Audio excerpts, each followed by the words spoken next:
peel. Ayan, magpipeel and cut tayo ng papaya. Ito yung aking papaya, guys. Ayan, nakikita niyo naman siguro. Ano na siya? Ripe na siya. It's ready.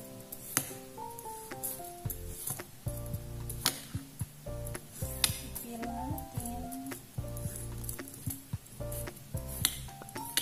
Ganito na siya, guys, kasi hindi ko muna siya slice at pinipeel na mga ilang araw kasi marami pang papaya na slice ko sa nung last week. Hindi pa namin naubos. Kaya ito siya. Ready na. Kailangan ko siya i-peel at saka cut. So, yan guys. Yan yung gagawin natin today. Naka-harvest na rin ako ng bago.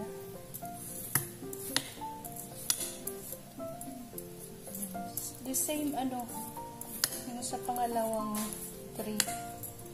The same papaya. Pahaba yung niya. Pahaba yung bunga niya.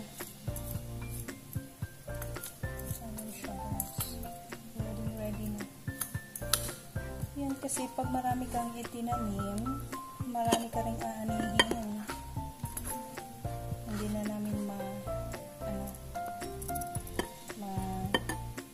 kain ka agad lahat.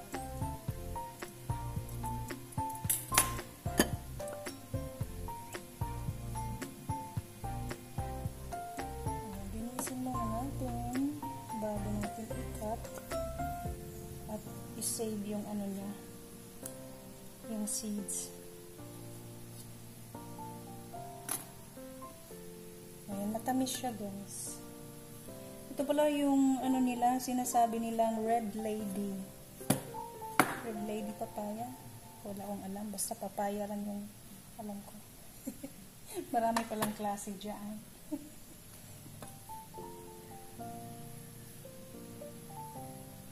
Kasi binigay lang din ito ng seeds. Ay! Ano ba yan? Kaibigan namin. Nadulas.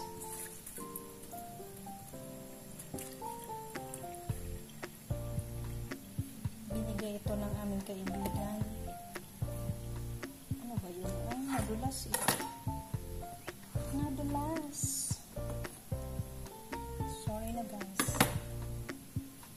Nadulas siya.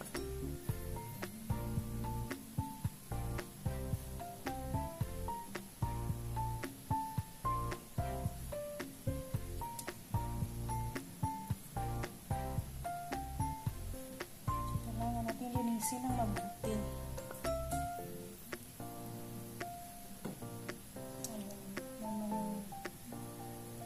Ano siya dyan? Tawag na, Taiwan ko. Anong tawag dyan? Yung ba?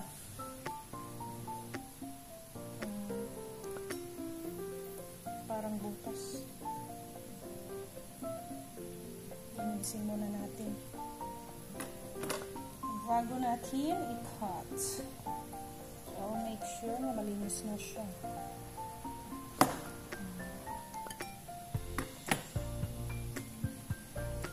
Hugasan muna natin ng maayos para clean talaga siya.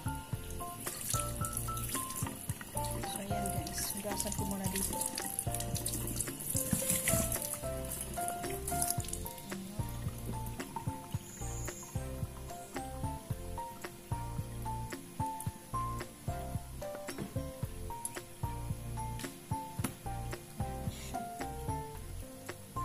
It's clean. Very clean na siya. Okay, let's cut. Let's cut it. Malayong malayo ito sa akin. Ayan. Ayan. So, i-cut muna natin ng half. So, ayan siya. Tapos, ganun.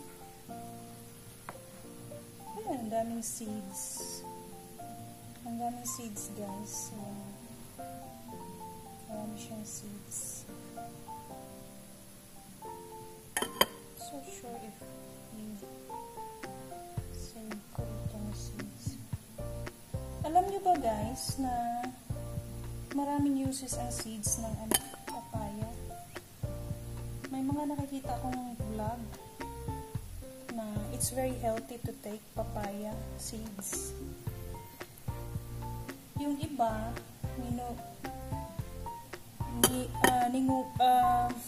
ichuchu nila. Yung iba naman, mas daw pag hindi okay lang daw pag hindi ichuchu.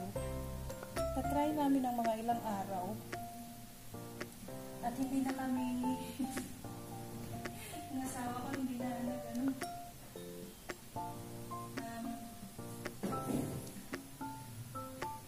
mga few days lang yung pagta-try namin tapos hindi na namin tinuloy.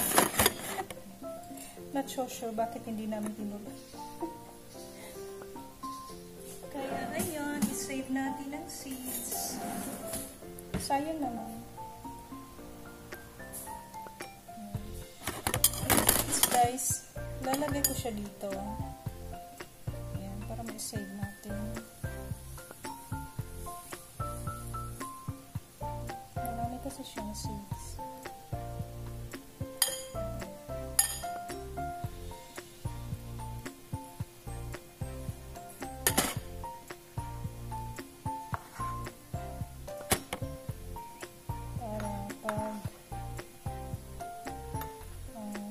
Kailangan nang putulin ang itong puno niya. May backup tayong seeds. Actually, marami akong seeds eh. Halos lahat ng mga harvest ko, sinisave ko. Medyo marami-rami rin kaming na harvest sa aming mga papaya, guys. Ayan siya, sa malapitan, guys.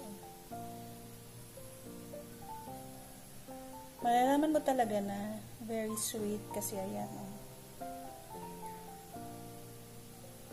yung niya kulay orange, super orange.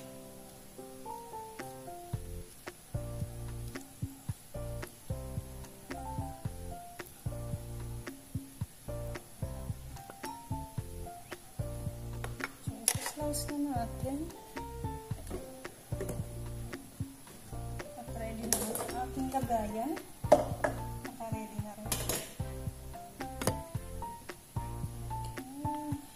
Okay. Ito.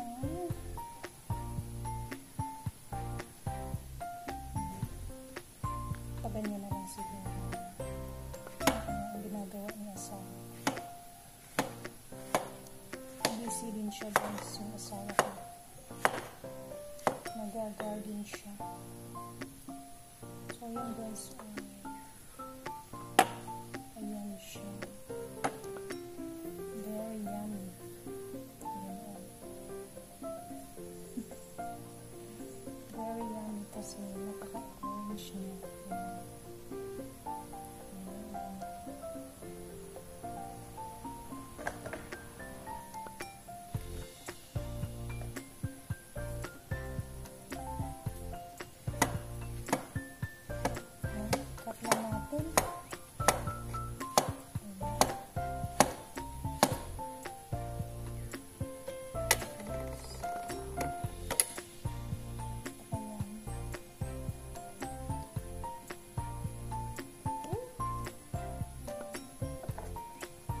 Punta ka talaga dyan. Bawat ang pumunta dyan.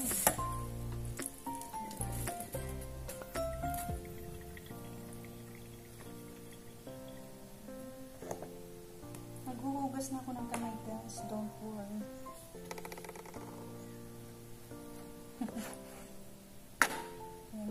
Hinugasan ko na yung kamay ko guys.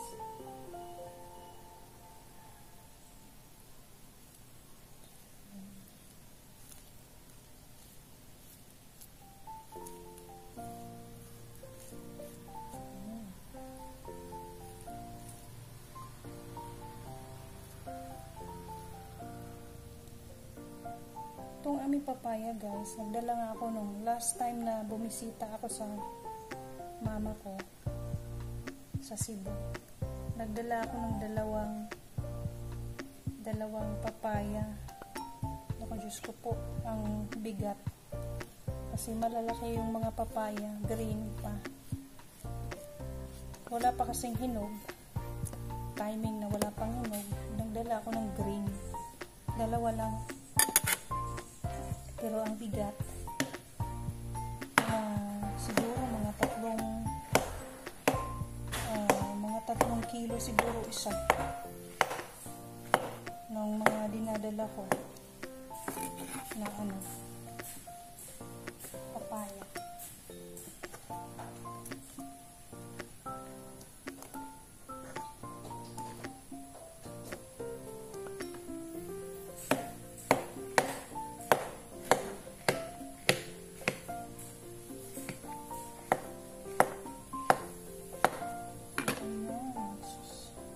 Yung isa talaga, it's good lang for this lagayan. Isang papaya lang ang pwede. So may isa pa ako guys. Hanapan ko pa ng sarap. Hanapan ko pa ng lagayan. Ito yun guys, so ito yung harvest ko kanina umaga. So yan, ipipil natin.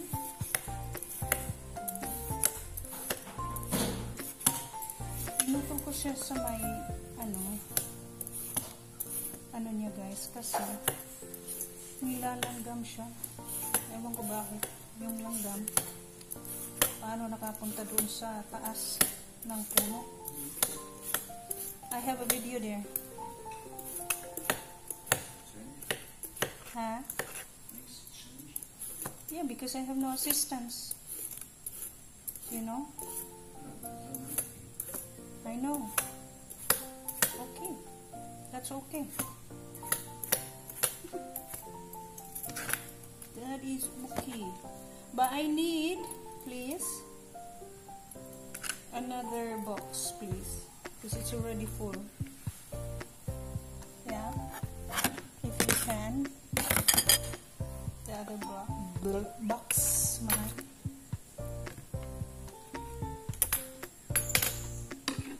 Yeah. So nilalanggam siya guys. So kaya tinulo ko siya. Yun yung dito. Kaya ito yan. May pinutol akong part. Huh? What should I use then?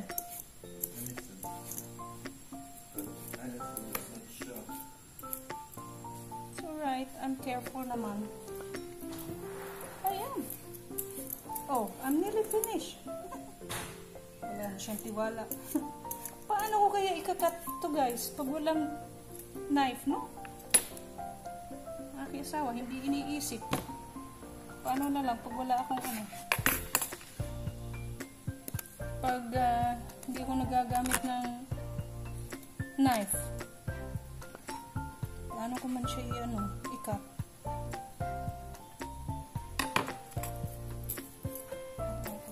Kasi marami na akong dito cut sa aking pagluluto, sa aking pagkakat ng vegetables. Minsan hindi na natin maiwasan yun. Hindi natin yan maiwasan mga cook. May aksidente talaga. May aksidenteng pangyayari. Diba guys? Kayo din naman, diba? Minsan, ganyan tayo eh. May aksidente. So, ayan. Ayan guys. At, ikakat na rin natin ito. Ayan guys. Ayan. Ayan very sweet ng aking papaya. Wala, ito, walang masyadong ano, seeds. Ito. Walang masyadong seeds. Ayan o. Walang masyadong seeds. Ayan. Walang seeds. Pakunti lang yung seeds niya. Marami naman yung seeds. Okay lang. Marami talaga akong sinisave na seeds dito sa aking mga papaya. At may mga doon sa likuran, may ano na naman. May pahinog na naman. Pero maliit yun, hindi ganito. Ano naman yun, pabilog ang forma niya. Hindi ganitong pahaba.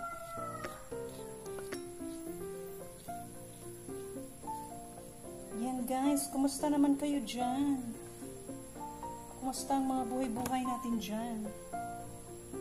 Chika muna tayo while ako'y nag-slice ng ano, papaya. Chikadora talaga si Rose. Orange talaga. Sus, nakalimutan ko na naman bumili ng ano, metal straw para gagawa sana ako ng shake.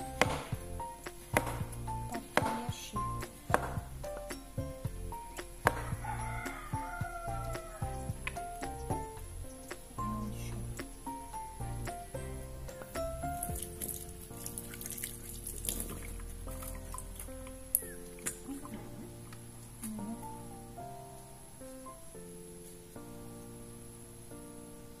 So, ayan na ang ating kuan guys.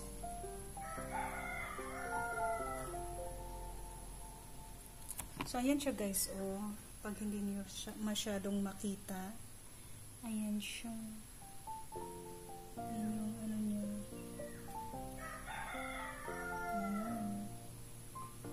Masarap.